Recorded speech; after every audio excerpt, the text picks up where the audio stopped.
If this be a constant thing, guys, the Rockets gonna be in out the playoffs very early. That was bad last night. Guys, I'm about to get to the numbers early, really early. Let this sink in. Rockets had more field goal attempts, more three pointers, more rebounds, more steals, less turnovers. They still lose the game 107-98. The Rockets shot the ball 27 more times. Then the Los Angeles Lakers. I'm going to repeat that again. Rockets shot the ball 27 more times. Then the Los Angeles Lakers. And still lose the fucking game. This team is just, the spacing is bad. We all kind of knew once KD was going to be injured, fish out of the water. Fish out of the water. They're not used to playing with KD out of the lineup. They're not used to it. So, of course, this was going to happen. Kennard was a monster last night. I've never seen Kennard hitting shots off the dribble, step back, mid-range, pulling up from three. I knew he was a catch-and-shooter, but I didn't know he had all of this in his bag. I'm like, look at Kennard looking like Paige Stojakovic out there. I like that, Luke. I like that. Luka has been a very underrated pickup, guys, for the Lakers, because anytime when they come around Brian and these role players that get traded around Brian and play with the big lights in LA, they end up being frail. Gabe Vincent, Malik Beasley was terrible. I could name so many other guys. I could name so many. Now, Malik, I remember Malik used to be Malik Monk used to play really, really solid for that. I like Malik. And they had another one, man. I don't even think he's in the league no more. Who is the one with the hair? Man, I can't think of my son's name. He was a guard. Lonnie Walker used to hoop. But all the rest of them guys trash. Then they go to other teams. Malik Beasley, he go hoop. Soon as they get to the Lakers, they lose all their powers like Space Jam. It's ridiculous. But I'm very happy for Luka Kennard. He's fit this role very perfectly. A lot of their role players have played well this season. Jake LaRavia, another one. People be talking about a bunch of white boys can't play together. Look at them, man. They look really, really good. They play their role. They don't do too much. They play their role. I like what I'm seeing from Luka Kennard. And that's what Brian needs. Somebody that can catch and shoot and create a little bit of offense off the pitch. And I think he is the number one three-point percentage guy in the league. So Luka Kennard, I would never envision him coming out with 27 points against a Rockets defense. But Brian got started early. I think Brian had like 9 assists to start the first quarter off, picking his spots in the mid-range. I think he only hit 1 3, but Brian didn't even have to break a sweat. Didn't even break the sweat. Still the best player on the floor last night. This goes to show Brian can take over a game still, bro. Now, he may not be the best player every night, but last night, very smooth sailing for Brian. Didn't even have to break a sweat. Getting everybody involved. DeAndre Ayton, you see when you get them involved? Just play your role. Do what they're asking you to do. When you get your touches, be efficient. Play good defense in the post. See when Ayton at least when Ayton get the ball in his hands and get touches, he can be effective. But don't be sitting here complaining like you're going to get 20, 25 looks a game.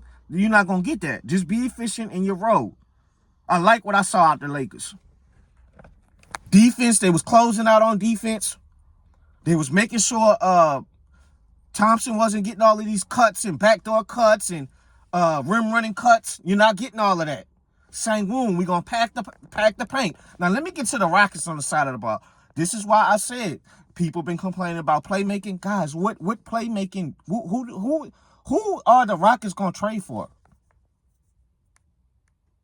What point guard are you going to get where I don't necessarily want to really give you Tari Eason, even though Tari Eason has not had a good season this year?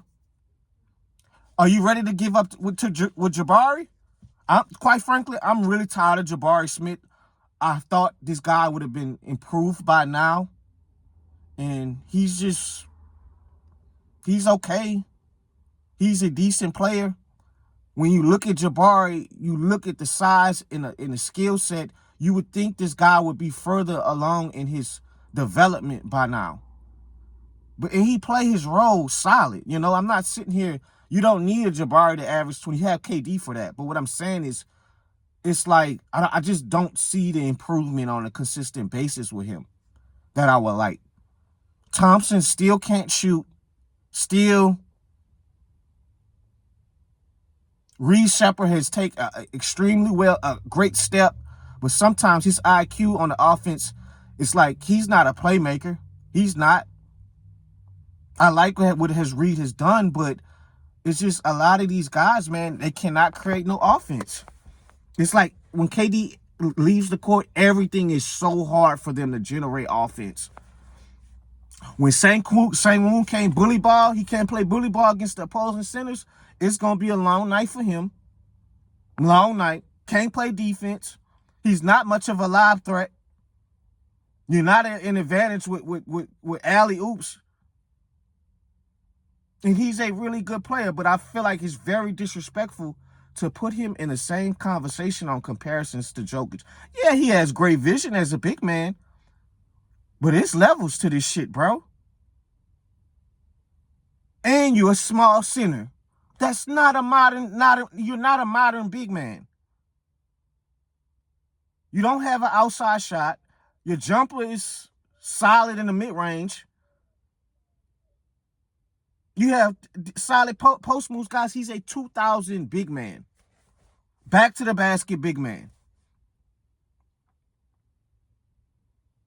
So, you know, it's 50-50 down here with Houston, man. It's 50-50 on Sengun staying or giving up on Sengun.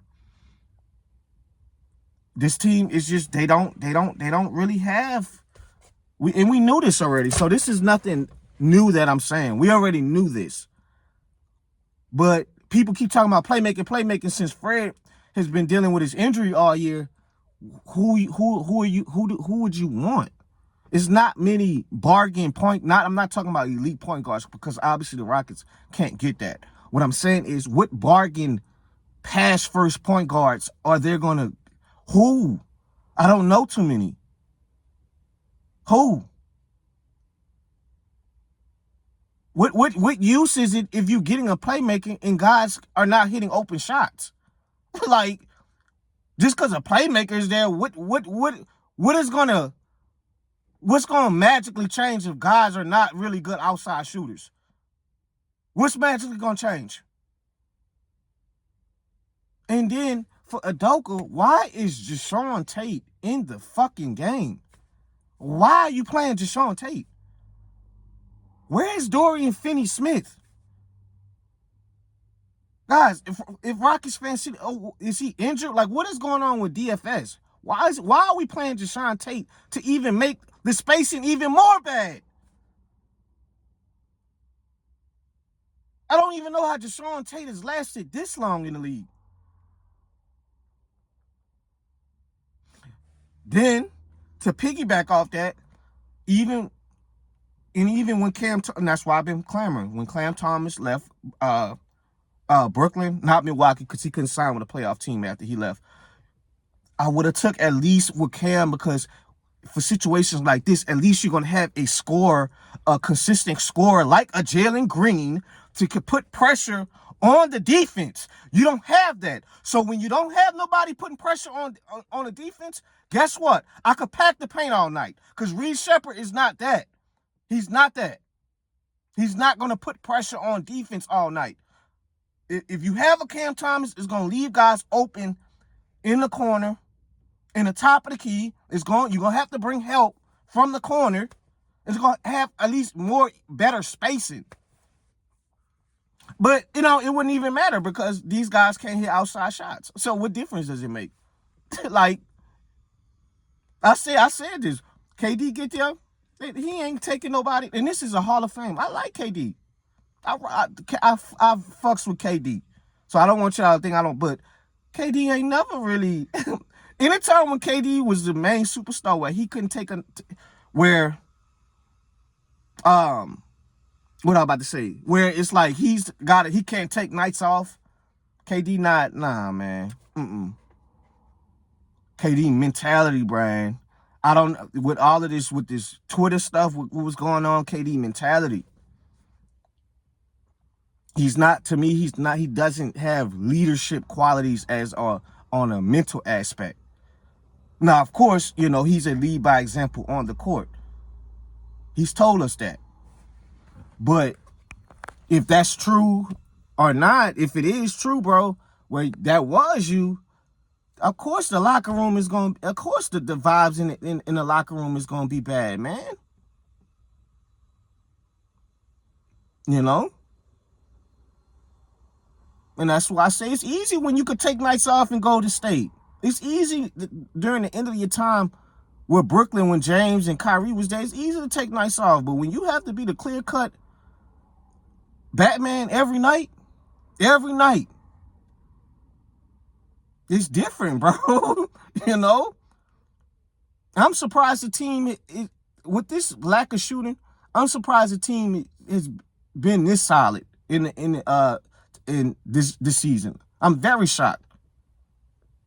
So I'm not gonna sit here and say who won the trade just yet and all of this, but I think my thing was, me being a big Jalen Green fan, man, I think they gave up on that, expanded a little bit too much. The guy played in his first playoff series, man. He struggled. He struggled mightily. He really did. But you see him in the 2 playing games where he looked like the best player out there for Phoenix. And you see what he can do when he gets hot from 3. He can get hot. It looked like he's worked on his mid-range bag. Not launching all of these bad threes. He can get to the cup at will. Ain't nobody really can sit there and just guard him with his speed and his athleticism. So, I think they gave up on that. And it's like with the Sengun shit, yeah, I like Sengun, but it's like with him, bro, it's like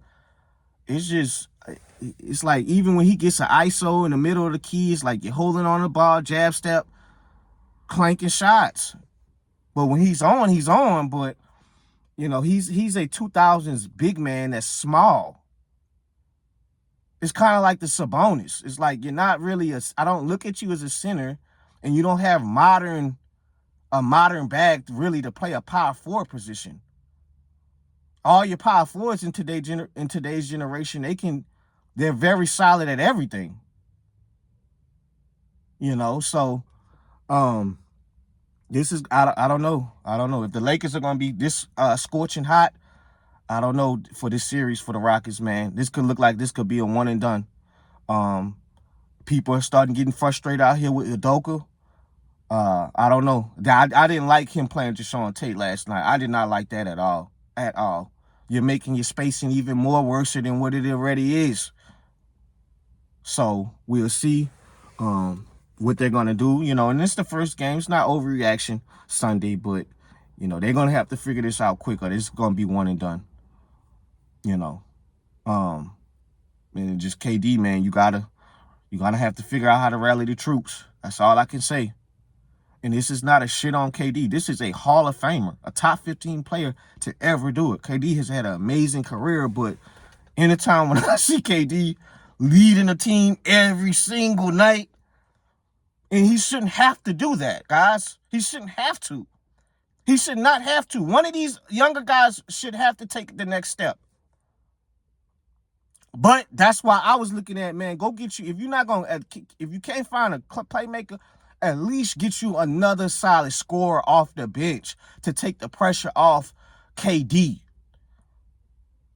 for an injury like this, or when he plays, or when he's sitting out getting rest on the bench. It's nobody putting pressure on the defense. Nobody.